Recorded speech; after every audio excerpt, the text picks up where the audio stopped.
ஒரு கல் செவுரு பூசுவதற்கு என்ன மெட்டீரியல் தேவை? ஃபஸ்ட்டு செவத்துக்கு தண்ணி ஊற்றணுங்க சார். தண்ணி ஊற்றிட்டு சிமெண்ட் பால் கட்டியாக கரைச்சி ஓடு ஓட்டணுங்க சார். 1/2 இன்ச்சு கேப் விட்டு நூல் கயிறு பிடிச்சி ஓடு ஓட்டணுங்க சார். ஓடு ஓட்டிட்டு பால் ஊற்றணுங்க சார். பாலை ஊற்றிட்டு ஒரு சட்டி சிமெண்ட்டுக்கு 4 சட்டி மணல் போட்டு கலவை கலக்கணுங்க சார். கலவை கலக்கி ஃபஸ்ட்டு சிமெண்ட்டு பால் அடிக்கணும் சார். அடிச்சுட்டு அதுக்கப்புறம் கலவை பூசணும் சார். கலவை பூசிட்டு மட்டைப்பலகை போடணும்.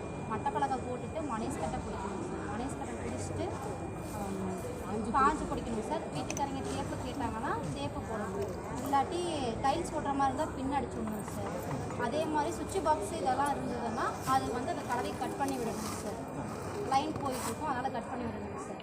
இந்த கெண்டிக்கல் இதெல்லாம் யூஸ் பண்ணுறதுனால கிராக் விழுகுங்க சார். அதனால் வந்து கிராக் பின் அடிச்சுட்டு தான் நம்ம இது பண்ணணும். அப்புறம் இப்போ கிராக் விழுவாமல் இருக்குது நீங்கள் என்ன பண்ணுவீங்க? முழுக்கல் தாங்க சார் அதிகமாக யூஸ் பண்ணணும். கெண்டிக்கல் யூஸ் பண்ணக்கூடாதுங்க சார். அதே மாதிரி கட்டணம் நல்லா ஸ்ட்ராங்காக பொரியாமல் இருக்கணும்னா ஆற்று தண்ணியில் தான் சார் தண்ணி விடணும். 25 நாளைக்கு தண்ணி விடணும் சார். டெய்லி நம்ம தண்ணி காலையிலேயே சாயங்காலம் ஒன்றுங்களா எப்படி? 2 நேரம் விட்டால் நல்லா ஸ்ட்ராங்காக இருக்குங்க சார். எவ்வளோ நேரம் தண்ணி வரும்? ஒரு 5 நிமிஷம் வேணுமா இல்லை ஒரு 10 நிமிஷமா? எவ்வளோ டைம்? 1/4 மணி நேரம் விடலாம் சார். 1/4 மணி நேரம் விடலாம். அப்புறம் அது காய ஸ்ட்ராங்காக இருக்குங்க சார். அது நல்லா காயணும் சார். அது எந்த டைமில் விடுவீங்க? அதாவது வெய்ய நேரத்தில் விடணுமா இல்லை காலையிலேயே வந்து காலையிலேயே விடணுங்க சார். காலையிலேயே நம்ம ஏர்லி மார்னிங் விடணும். காலையில் டைமே விடணும் சார். அதே மாதிரி ஈவினிங் ஒரு டைம் விடணும் சார். 2 நேரம் தண்ணி விடணும். ஈவினிங் வந்து ஒரு வெய்யத்தால் ஒரு 5-5:30 வாக்கில் 5:30 மணி 6 மணிக்கு பக்கமாக போயிடலாம் சார். அது கரெக்டாக இருக்கும். ஆமாங்க சார். நல்லா தண்ணி விடுறதுனால கட்டடம் நல்லா பலமாக இருக்கும் சார்.